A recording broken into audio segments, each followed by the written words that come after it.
There's something quietly unsettling about graveyards at night. Not the ghosts or the howling wind, that's all the stuff of movies. What really gets under your skin is the silence.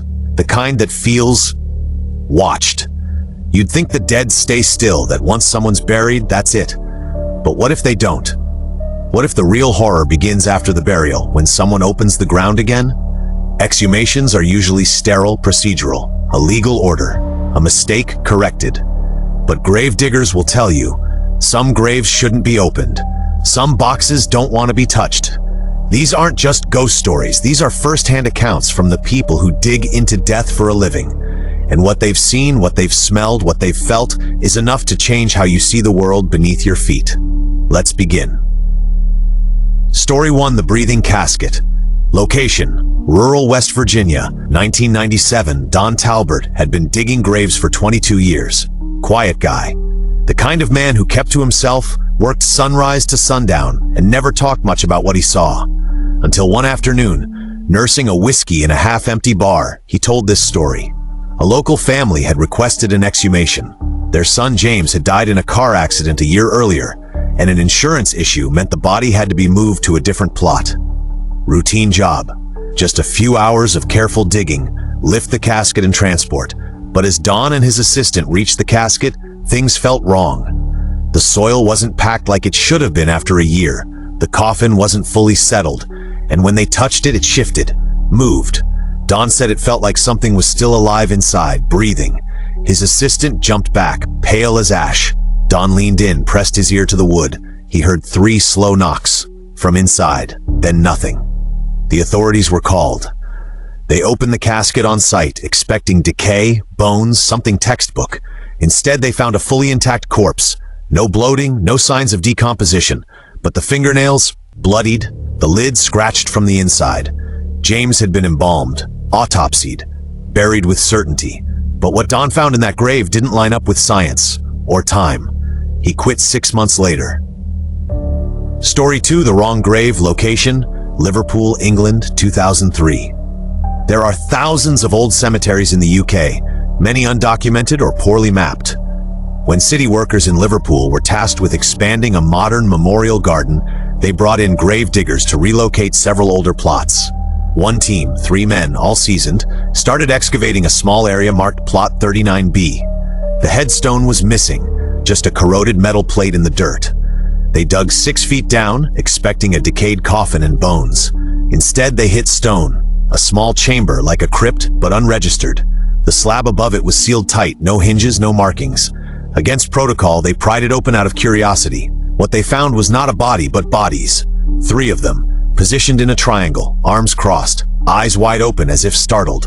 But the worst part? No decay. Just dried, leathery skin and gaping mouths, almost taxidermied. There were symbols carved into the walls, something between Norse runes and Celtic spirals. None of it made sense. The diggers documented the site, reported it, and closed it up pending further investigation. A week later, the lead digger, Stephen Miles, went missing. Police found his home abandoned, doors open, no signs of a struggle. The only clue? A triangle of ash burned into his bedroom floor. The site was quietly covered over. No records were kept. Plot 39B is now a flat patch of grass, never mentioned in public plans again. Story 3: The Laughing Bones. Location: Louisiana Bayou, 1982. You don't dig graves in swamp country without learning to deal with water, rot, and bugs. But Hank Porter had never dealt with laughter coming from a coffin. The burial had taken place just 6 months before. A woman named Celeste Benoit, local schoolteacher, died in her sleep. Nothing suspicious. Family wanted her moved to a family crypt further inland because of rising water levels.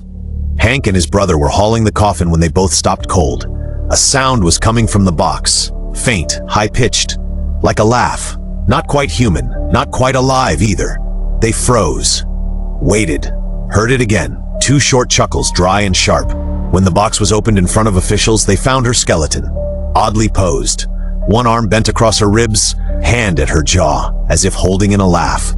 Even stranger, her skull had cracked along the cheekbones and jawline, creating a gaping smile, like the bone itself had been forced into expression. No one could explain it. The family buried her again and insisted on no further autopsies. Hank never laughed again, according to his wife. He was scared it might sound like hers. Story 4. The Child Who Spoke. Location, El Paso, Texas. 2011, Marcus Rivas had seen some sad things in his job, but child burials were always the hardest. In this case, it was a 6-year-old girl named Daniela buried after a tragic house fire. No foul play, just an accident. 3 years later, the family moved to another state and requested her remains be relocated. Marcus and his crew arrived early. The site was quiet. No birds, no breeze, just stillness. As they started to dig, Marcus thought he heard a voice. A girl's voice, soft, humming. He paused, so did his partner. They both heard it. A lullaby, they said, old and familiar. When they reached the casket, Marcus put a hand on it and immediately recoiled. It was ice cold, not just chilled, freezing. The casket was opened by the coroner. What they found inside stopped everyone cold. The child's body was intact, untouched by decay, but her mouth was full of ashes, packed tightly. Her eyes were missing. One of the paramedics dropped the clipboard and muttered, "She shouldn't look that fresh. Not after 3 years. Not with that fire." They rebury her quickly, this time in a sealed crypt. Marcus later found out that before the fire, Daniela was known for humming lullabies to calm her baby brother. Her brother, now 6 himself, still says he hears her singing sometimes. Always when he's alone. Always near his closet. Story 5. The Empty Coffin. Location, New Orleans, Louisiana, 1974. This last one's short, but it's haunted the man who told it for 50 years. Frank Delacroix had been a gravedigger in New Orleans since he was 16. By 30, he thought he'd seen everything, until the exhumation of Alphonse Moreau. Moreau had died in 1968, a wealthy man. Rumors said he was involved in voodoo, maybe worse. His burial had been hush-hush, but eventually a court order forced the family to move his remains due to property disputes. Frank dug alone that day. It was hot, the air heavy like wet cotton. He hit the coffin around noon, and when he pried it open, nothing. No bones, no clothes, no decay, just an empty box. Except it wasn't empty. There were scratch marks on the inside, deep ones, too many for one person. Like something had been crawling, circling, trying to get out. Or in. Frank said he stood there for 10 minutes before closing the lid and walking away. No one believed him. They chalked it up to records mix-up, wrong grave. But Frank swore he got the location right. He retired early, left the state, said New Orleans let things sleep that shouldn't wake. Graveyards aren't just resting places. They're stories sealed in soil. Some peaceful, others unfinished. And sometimes the act of digging isn't about recovery. It's about disturbing something that was never meant to be touched again. What links these exhumation stories isn't just the horror. It's the sense that death, for some, isn't an ending.